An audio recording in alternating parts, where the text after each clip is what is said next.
The Sports Source is brought to you by Fast Frame. Turn your memorabilia into a work of art. This is The Sports Source, presented by Bill Hotz and Associates, and by Renewal by Andersen, with your host, John Pennington. Sunday morning, and welcome into The Sports Source. We got a jam-packed show for you today. Today's show, of course, brought to you by Renewal by Andersen. We'll be telling you a little bit more about them in a second. But Vols dropped their second game in the last 8 days. Is it time to panic, or is it just natural to go on the road and have some struggles in the SEC? They didn't for a long period. We'll discuss that. We'll also talk about some surprise moves on the Tennessee football coaching staff that we didn't see coming. Maybe we should have. But, you know, when you look at the situation, everyone thought, okay, they've gone through the celebrations. All these coaches are there. Here's your staff. Oops, they've made changes. We'll discuss the changes. Let's get right into today's show. First segment brought to you by those folks I told you about a second ago. Renewal by Andersen. Always a great deal. Now through February 28, here's what their deal is. You can save 20% on windows, patio doors, and installation and get 18 months special financing with no money down, no interest, no payments. Visit RBA, well, no payments until that 18 months. No payments would be perfect. That's the kind of deal I'm looking for, yeah. You can check out renewalbyandersen.com or RBA Knoxville. That's simpler, rbaknoxville.com.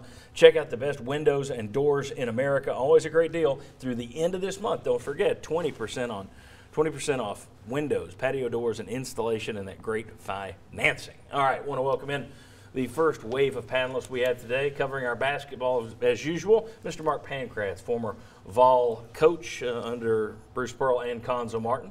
Former Vol basketball player Isaiah Victor joins us. Glad to have Isaiah with us. Thanks for coming down. Thanks for having me. You got your daughter here as well, so it's good to see Alana in the room. We've got Mike Strange right there. Chuck Cavaleris, they didn't bring any of their kids with them, but we do have an announcement to make. Congratulations to our own Josh Ward and his wife Kelly.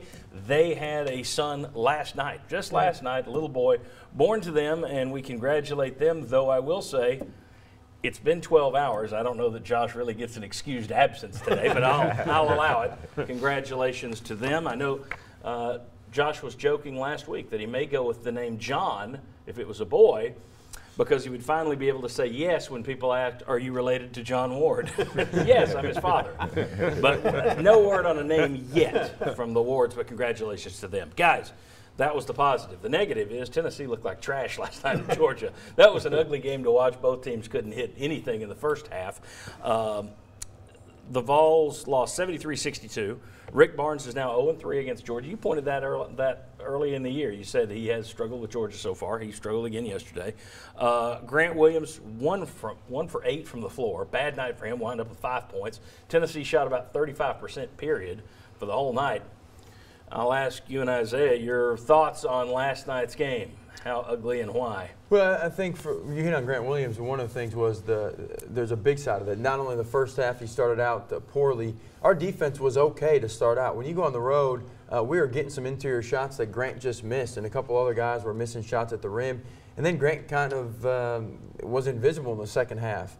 But there's other things that are a little bit concerning, because now as a coach, you're seeing how you can beat Tennessee. We've talked about throughout the season about being able to guard guys off the dribble, but now it's becoming ball screens. What Georgia did was they were emptying out one of the wings, and so their roll guy was consistently open on rolls and taking advantage of our hard hedges. So there's some concern because of what adjustments other coaches have done. But I think this Tennessee team is going to have a chance to play itself out of it. One of the things that had been a strength of this team, just overall general terms, was just defense, period. And it was one of the things that we had patted him on the back for early, because that's something that's so much effort-driven that it's hard to slump when you're a good defensive team. We'll show some numbers a little bit later in the show that maybe that defense has slipped a little, probably because those coaches have figured out a way to give them something new. Isaiah Victor, your thoughts on the game last night, as someone who went on the road in the SEC, how much does that play into it, just the fact it's road? It plays a big factor. You look at the foul count. What was it? We shot 15 free throws. How many did they shoot? 38. 38. So there you go right there. Grant Williams, he wasn't as aggressive, but he fouled out. So it's hard to play with those fouls knowing they're blowing the whistle all the time. That's not the reason why we lost. But, I mean, that's what you're going to have to deal with on the road in the SEC. So it was a good wake-up call for them, especially now with the ranking and one of the best teams in the league. Everybody's looking to make a name, build their resume off of us. So now you've gone from the hunter to the hunted. And it's a big, big difference. Mike and Chuck, Rick Barnes said last night after the game that teams are either, now they say this at any point in the season, you're either getting better now or you're getting worse now. You coaches all the same stuff. He then asked, is this team going to get better at this point? I ask you, do you think this team is going to get better here? They got 4 games left. Do you think they're going to get better as they slide into SEC tournament play, or are you concerned at this point? Well, here's my thought. 2 weeks ago, sitting right here, they had just beaten Iowa State, LSU, and Ole Miss by 20-something points. And I thought at that time, I didn't say it, but I thought it, has this team peaked too soon? Does that happen? You still got a couple of weeks to go, and I wonder about that because after that, they played well at Kentucky.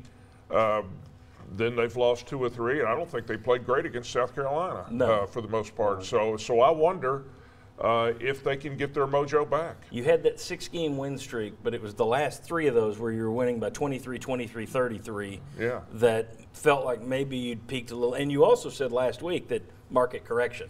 Yeah. And maybe you're still seeing a little bit of that. Chuck Cavaleras, is this team going to get better, or are we overreacting to, I mean, a team that's 19-7 overall? Right. It's not like they've lost 15 games. You've lost 2 out of your last 3. How big of a concern? Well, I think it's becoming more of a concern. Obviously, and a lot of teams go through this. It's kind of like in the football season. Teams kind of hit a wall. I mean, this team has earned the right to be good because they've worked so hard. You wonder, how much energy has been expended, and to get untracked, you've got to get Grant Williams untracked. I mean, is he playing hurt? Is his back bothering him? Is there something going on there that you need to rest him a little? And then what about if you're keeping score at home and counting, looking for transition points, fast break points? Tennessee had 0. That's tough to do when your half-court offense is struggling so much, getting nothing out of the fast break. That's tough to go on the road and win like that. When you're the best player, everyone's going to point to you, and that's Grant Williams. But for me, it's guard play. We're shooting in the 20%, low 20s from the 3-point line. Other than Lamonte Turner, guys got to show up. Jordan Bone is got a good assist-to-turnover ratio, but he makes some poor decisions. You've got Bowden's got to start making more jump shots. Who can get to the rim and get other guys shots and make the game easier for people? Because the focus is Grant Williams. Admiral Schofield's doing what he can, but our guards have got to step up on both sides of the floor. This is a very young team. It's one of the 5 youngest teams in the country. We've discussed that all year. Right. So how much does it play into it that you get on a roll, you don't know any better. You think this is what you are. Then it works the other way too. All of a sudden you have a bad night or two. Because of this team's youth, does it make it more susceptible mental-wise to highs and lows? Or is that BS? I think it does. But at the same time, Coach Barnes can be the equalizer. He can be the one to get in their head, hey, this is not the end of it. I mean, he's not going to be soft on them. I can tell by some of his clips. He's going to point the finger and hold them accountable. But at the same time, he's going to lift them up. I imagine they'd have a rough practice Monday. The game's Wednesday, so he'll have them back ready, especially to play at Florida. It's a rival game, so they should be fine there. That's where it goes back to. You need guys like Isaiah that have that dog in them that can go when they get punched in the mouth, that they're going to go and hold their other guys accountable. I think Admiral Schofield's that guy, but they need some other guys to elevate their urgency on both ends of the court. And one guy to give some credit to is Kyle Alexander. Yeah. I mean, he was your leading scorer with 10 and your leading rebounder with 13. So at least you've got some people, you're getting some production there. But, I agree 100% about the guard play. I mean, it was painful to watch that first half. Let me quickly go to the SEC standings just to let you see where Tennessee is right now. All right, they've lost 2 out of 3.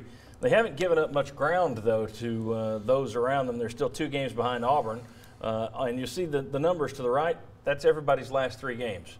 So Arkansas is 3-0, Ole Miss is 0-3. Everybody else is either 1-2 or 2-1. I think there's 6 other teams that are 1-2 over that span. But where it's starting to become a concern, there are 4 teams, Arkansas being one of them, right behind Tennessee now, 1 game back. Alabama, Arkansas, Florida, who you get this week, and Missouri. And now you're starting to look at that, and we'll talk about it a little later. You want to be a top 4 finisher in the SEC, so you get a double bye in the tournament. it's, if Tennessee stumbles here over this last 4 games, it's possible they would fall all the way back because they've got a 1-game lead on a lot of teams. They could drop out and lose that double bye for the tournament. And if it comes down to a tiebreaker, you've lost to a lot of those teams. There you go. All right. When we come back, biggest issues, we'll take a look at some numbers. Did they tell the story? What is the one thing? If these guys could fix one thing, what is it? We'll discuss. Come on back.